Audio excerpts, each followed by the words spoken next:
오늘 마지막 7번째 말씀, 의탁입니다. 십자가상에서 죄가 무엇인 것조차도 모르는 이 자들을 주님은 용서하셨죠. 그래서 그들의 죄를 저들이 알지 못하고 용서하여 주옵소서. 용서의 기도를 하십니다. 이런 가운데에 그 용서의 기도가 시작된 그 이후에 어떤 일이 벌어집니까? 모두가 예수를 조롱했는데 십자가상에서 같이 그 사형틀에 있는 그 한 강도가 자기의 죄를 인정하고 구원의 소망을 내비치기 시작한 거죠. 그때 주님께서는 낙원으로 초청하여 구속의 축복을 그에게 허락하시죠. 그래서 예수님은 처음부터 끝까지 전도자의 삶을 시작하셨고 완성하신 것입니다. 그런 가운데에 버림받고 비극적인 여인이었던 마리아를 돌보기 시작하십니다. 그 사랑하는 제자, 내 어머니다, 이렇게 말씀하시죠. 그래서 십자가상에서 하나님은 용서로부터 시작해요. 구속의 역사를 이루시고 또한 남들이 알지 못하고 관심 갖지 못한 그 마리아를 돌보시는데 십자가 아래에서 뭐가 세워집니까? 새로운 가족이 시작돼요. 십자가에서. 왜 우리 가족의 분열과 분쟁이 있습니까? 십자가를 벗어났기 때문이에요. 십자가 밑에서 마리아와 그 사도 요한, 그 요한이 새로운 그 영적인 가족 관계가 형성이 되기 시작하십니다. 이걸 우리는 교회라고 말할 수 있죠. 그래서 죗값을 지불할 화목제물이 되셔서 그의 몸을 희생제물로, 산제물로, 그래서 하나님의 진노를 받고 하나님 영원한 길을 걷는 희생제물이 되신 것이죠. 십자가에서 진액을 쏟으시고 목마른 이어는 인간의 고통 그대로를 동정하고 제어하시기 위하십니다. 그래서 죄로 인하여 찾아왔던 모든 고난과 고통을 우리가 담당하는 것이 아니라 예수님께서 직접 담당하셨음을 보여주기 위하여 똑같이 그걸 동정하십니다. 그래서 우리에게 진정한 자유와 해방이 임하는 것이죠. 다 이루었다 말씀하셨습니다. 그런 말씀의 성취로 인생의 진정한 성공은 무엇인가? 사단과의 싸움의 승리는 무엇인가? 내가 다 이루었다. 세상과 이겼다. 담대하라 혼란을 당하라. 이미 세상을 이겼다. 무엇입니까? 말씀 성취라는 것이죠. 말씀 성취로 세상에 모든 막혀있던 구원의 길을 열어주시고 사단의 권세를 꺾으신 것입니다. 여인의 후손이 뱀의 머리를 상하게 할 것이다. 그 말씀을 그대로 성취시킴으로 참된 승리의 외침을 허락하신 것이죠. 이것이 십자가상에서 처음부터 6가지 했던 마귀가 여기 다 나와 있습니다. 그러는 가운데 오늘 마지막 아버지, 내 영혼을 아버지 손에 부탁하나이다 의탁하셨습니다. 유대인들이 잠자리를 들 때 하는 기도가 있습니다. 그게 시편 35편 5절의 말씀입니다. 내가 나의 영을 주의 손에 부탁하나이다. 마치 예수님께서 아버지 내 영혼을 부탁합니다 말했던 것처럼 이 유대인들에 나오는 이 시편에도 이런 기도문이 있죠. 아마 예수님께서 또 유대인으로 나시고 성경의 말씀을 잘 하셨기 때문에 아마 어렸을 때에 그 듣고 또 각인되었던 그 말씀을 또 이때도 동일하게 선언하는 것을 우리는 볼 수 있습니다. 첫 번째는 이 말은 무엇인가? 예수님께서 주권을 선언하는 거예요. 주권. 어떤 주권입니까? 생명의 주관자가 누구냐? 내 아버지시다. 내 생명의 주관자가 누구시냐? 아버지시다. 그래서 내 영혼을 아버지 손에 부탁하나이다. 이렇게 말합니다. 생사화복을 주관하시는 하나님, 나와 나의 백성이 무식이 이처럼 즐거운 마음으로 죽게 드렸습니다. 모든 것이 주께로 말미암았사오니 우리가 주의 손에서 받은 것으로 주께 드렸을 뿐입니다. 이게 다윗이 성전 건축을 할 때에 이스라엘 백성들과 여호와 하나님께 고백했던 기도잖아요. 그렇습니다. 이것입니다. 모든 것이 주께로 말미암게 주님께로 드리는 것이다. 너는 흙이니 흙으로 돌아갈지다. 마치 하나님이 우리 인생을, 우리 영혼을 처음부터 우리에게 주시고 걷어가시는 것도 하나님이신 거죠. 그래서 욥기 1장 21절의 말씀 보니까 주신 자도 여호와시요 얻으신 자도 여호와시다. 영원토록 여호와 찬송을 받으시라. 욥이 그런 고백을 합니다. 주신 자도 여호와시다. 질병을 받고 또 이 물질을 가져가셔서 또 거두시고 전부 다 하나님의 손에 있는 것이다. 욥이 이렇게 고백을 했죠. 오늘 이 본문에 보니까 아버지 내 영혼을 내 손에 부탁하나이다. 이 말은 그 세상의 그 어떤 것도 예수 그리스도의 그 생명을 빼앗아갈 수가 없다는 것입니다. 왜 그렇습니까? 처절하게 죽음을 당하고 그냥 죽은 게 아니잖아요. 그 마지막 죽음도 누가 선택합니까? 예수께서 직접 선택하십니다. 그럼 무슨 말입니까?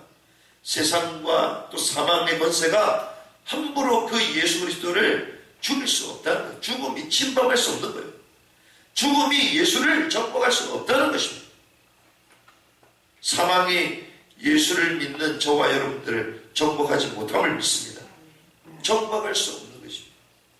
그래서 예수께서는 모든 말씀이 이루어지를 아시고 그걸 다 보고 아버지 내 영혼을 아버지께 부탁합니다. 스스로 죽음을 결정하십니다. 왜 그렇습니까? 하나님의 말씀에 순종하고 하나님의 말씀이 이제는 성취되었기 때문에 나를 포기합니다. 나의 포기, 나의 죽음 무엇을 위하여? 말씀 성취를 위하여. 그래서 나의 권리가 아닙니다. 내 권리를 위해 사는 것이 아닙니다. 예수님의 관심은 말씀의 권리, 나의 권리를 내세우는 게 아니라 말씀의 권리. 어떻게 됩니까? 영원히 떠나가시더라. 성경이 이렇게 말하죠. 그래서 모든 사람은 죽지 않으려고 합니다.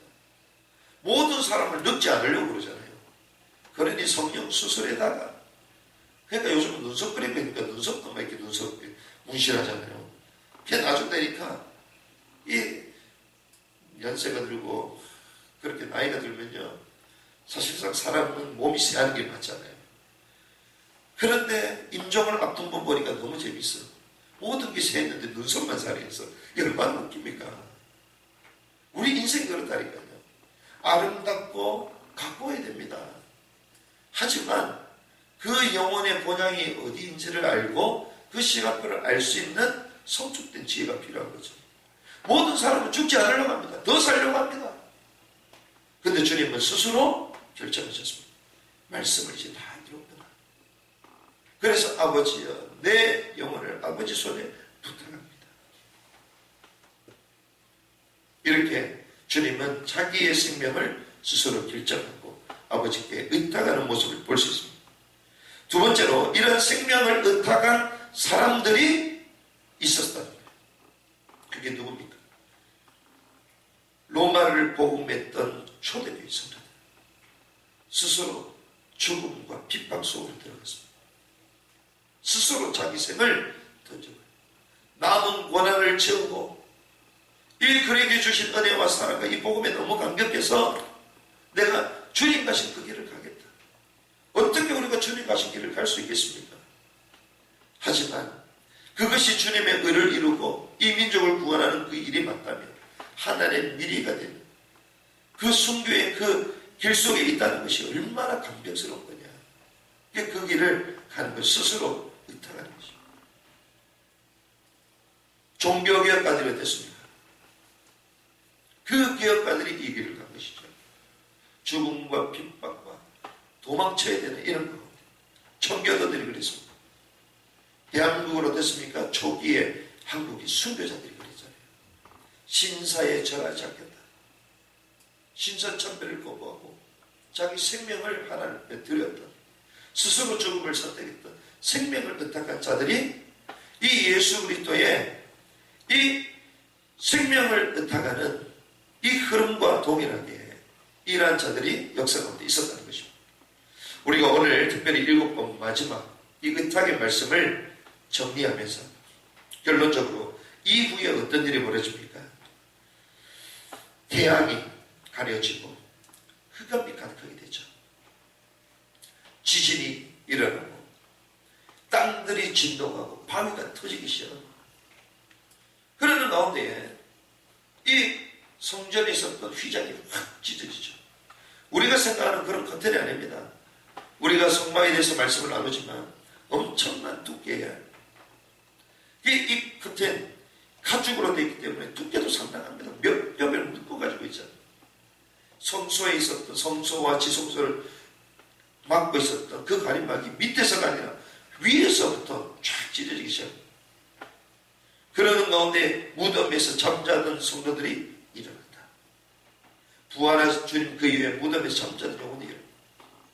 무슨 말입니까? 하나님의 역사가 시작된 것입니다.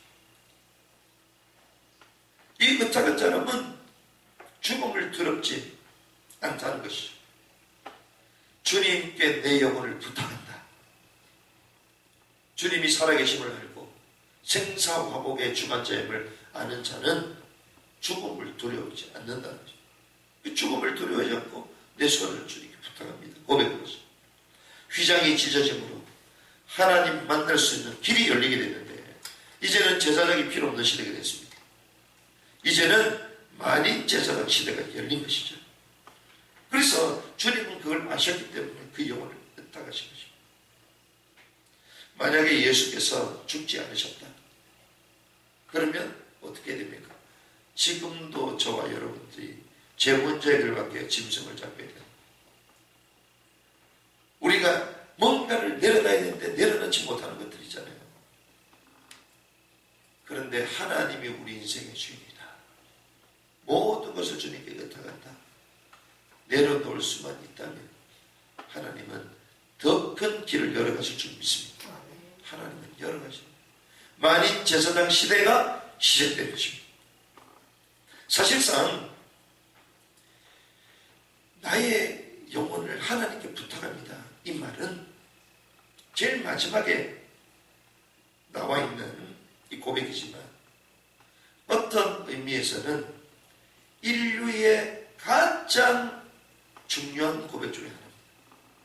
무슨 말입니까?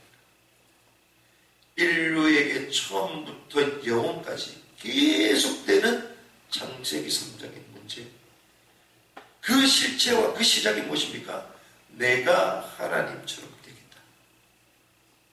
지금 인류의 역사 가운데 그 인간에게 찾아왔던 그 교만한 그 마음, 내가 하나님처럼 되겠다. 나라는 이 실체, 불신앙의 그 실체, 지구가 끝날 때까지 모든 인류에게 영향을 끼치는 이 고백. 그래서 모든 인생은 나 중심대로 설정됩니다. 그런데 이 고백을 십자가상에서 단번에 꺾는 것이 바로 이 고백입니다. 내 영혼을 아버지께 부탁합니다. 나를 위하여 사는 것이 나가 아닙니다. 창세기 3장에 잡혀있던 나를 복음으로 깨버리는 고백입니다.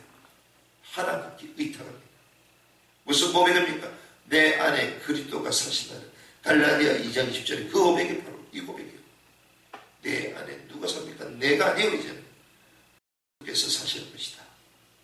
창세기 3장의 모든 인류가 모든 개인들마다 나 불신앙의 모든 뿌리를 가지고 태어나잖아요. 그런데 그 뿌리를 뒤덮는 고백이 무엇입니까? 아버지 내 영혼을 아버지 손에 부탁합니다. 주인을 바꾸고 창세기 3장의 근원적인 문제를 깨버리는 고백이라는 것입니다. 주님께 모든 걸 의탁했습니다. 그럼 모든 게 사라지고 없어지고 끝인 줄 알았습니다. 그런데 성경대로 주님은 죽으시고 3일 만에 성경대로 다시 부활하셨습니다. 무슨 말입니까? 나의 영혼을 아버지께 의탁하는 삶이 시작될 때 내 삶의 진정한 부활의 역사가 시작된다. 거기서부터 내 인생이 시작된다. 내 인생입니까? 아닙니다. 그리스도와 함께하는 부활의 증인으로의 삶이 열려지기 시작한다는 것이죠. 그래서 저는 말씀을 묵상하는 가운데 참 재미있구나. 예수님께서 이 하나님께 의탁하셨잖아요. 그래, 하나님께 의탁했구나. 하나님이시니까. 근데 말씀을 정리하는 가운데 예수님께서 하나님께만 아니라 또 부탁하신 사람들이 있습니다. 그게 누굽니까? 예수님의 제자들에게 자기의 사역을 부탁하셨습니다. 그렇죠? 무슨 말입니까? 너희가 나보다 더 큰 일을 행하게 될 것이다. 남은 사역을 그들에게 부탁하셨어요. 무슨 말이죠? 저와 여러분들에게 하나님은 부탁하셨습니다. 모든 남아있는 그 사역을 의탁하셨고 더 큰 전도도, 더 큰 생명의 역사. 그래서 어떤 길을 가라? 십자가가 이끄는 삶을 살아. 그때 하나님은 모든 저주와 사망의 권세를 깨고 마지막 남아있는 세계복음화를 완성하는 이 일을 우리를 통하여 행할 것이다. 그 언약을 붙든 자에게 부활의 증거가 나타나기를 주님의 이름으로 축복합니다.